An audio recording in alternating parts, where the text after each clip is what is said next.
The history of English football is littered with the names of players who achieved greatness through discipline, structure, and the relentless pursuit of trophies.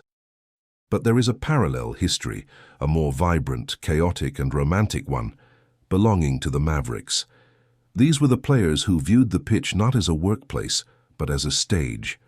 Among this rare breed of long-haired, sock-rolling entertainers, one name stands as the ultimate archetype of the flamboyant genius, Frank Worthington.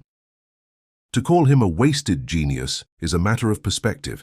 If greatness is measured solely in medals and caps, then Worthington's career was a tragedy of unfulfilled potential. But if greatness is measured by the number of people you made leap from their seats in pure, unadulterated joy, then Frank Worthington was one of the most successful men to ever lace up a pair of boots. To understand Frank Worthington, you have to understand the era he inhabited.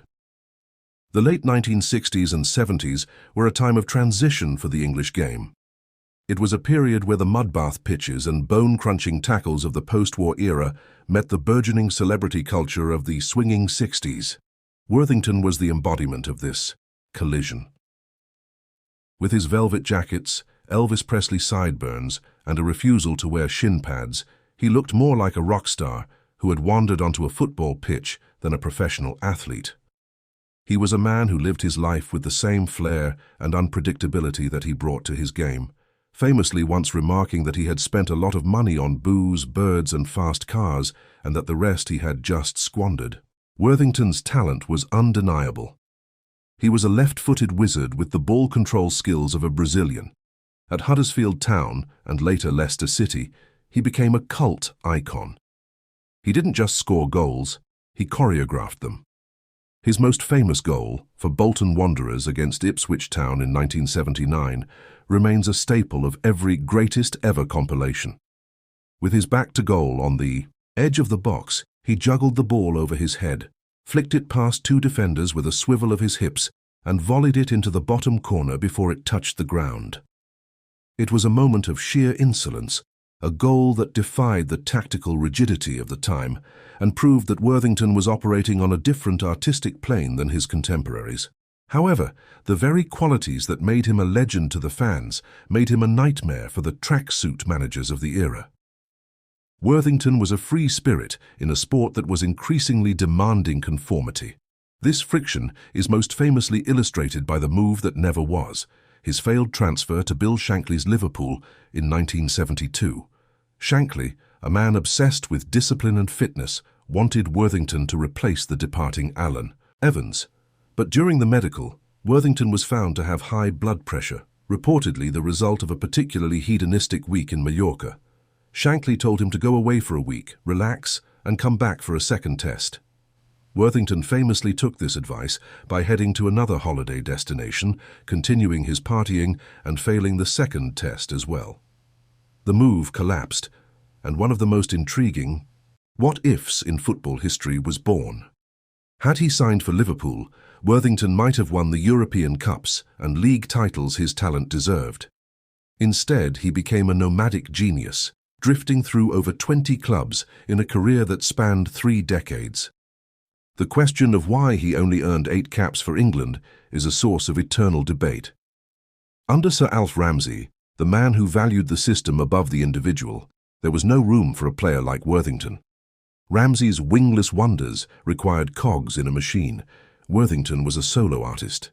Even under later managers, his lifestyle and perceived lack of defensive work rate made him a luxury that England felt they couldn't afford. In an era where England struggled to find creativity on the international stage, the omission of Worthington and his fellow Mavericks like Alan Hudson and Tony Curry is seen by many as a catastrophic failure of imagination. But was his genius truly wasted? Worthington himself never seemed to think so. He was a man who genuinely loved the game, playing professionally until he was 46 and continuing in non-league and exhibition matches well into his 60s. He didn't play for the money, which he spent as quickly as he earned, and he didn't play for the accolades. He played for the feeling of the ball on his foot and the sound of a crowd gasping at a piece of trickery. He was a populist.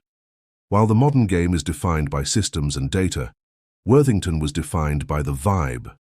He was the bridge between the fans and the pitch, a reminder that football is, at its heart, a form of play. The documentary of Frank Worthington's life is a story of a man who refused to grow up and refused to slow down. He was a nomad who left a trail of magic at clubs from Birmingham City to Southampton and even across the Atlantic in the North American Soccer League. In the NASL, he fit in perfectly, a showman in a league built on spectacle. Yet, even in the twilight of his career at smaller clubs like Tranmere Rovers or Stockport County, he was still the best player on the pitch. His technical ability didn't desert him. His legs just eventually found it harder to keep up with his mind. There is a tragedy to the end of his story, as his later years were clouded by a battle with Alzheimer's, a condition that has claimed too many of his generation. But even as the memories faded, the legend of Frank Worthington remained bright in the minds of those who saw him. To watch him play was to see a man who was entirely comfortable in his own skin. He didn't try to be anyone else. He was simply Frank. In a world that often demands we dim our lights to fit in, Worthington was a neon sign in a dark alley. His legacy is not found in the trophy cabinets of Anfield or Highbury, but in the anecdotes shared by fans in the pubs of Leicester, Bolton and Huddersfield. It is found in the DNA of every creative player who dares to try a nutmeg or a rainbow flick when a simple pass would do. He proved that you could be a world-class athlete and a human being at the same time. He was a reminder that football is a game of moments, and a single moment of magic, like that volley against Ipswich, is worth more than a dozen functional victories. In the final analysis, Frank Worthington was a wasted genius only if you believe that the purpose of life is to collect gold. If you believe the purpose of life is to experience it to the fullest, to entertain, and to leave the world a little more colorful than you found it, then he was a man who utilized his genius perfectly. He was the last of the great showmen, a man who played the game with a smile on his face and a wink to the crowd. Before the hyper-professionalism of the Premier League, there was Frank Worthington, and the game is a little quieter, a little duller, and a little less magical for his absence. He was the king of the Mavericks, a man who didn't just play football, he lived it.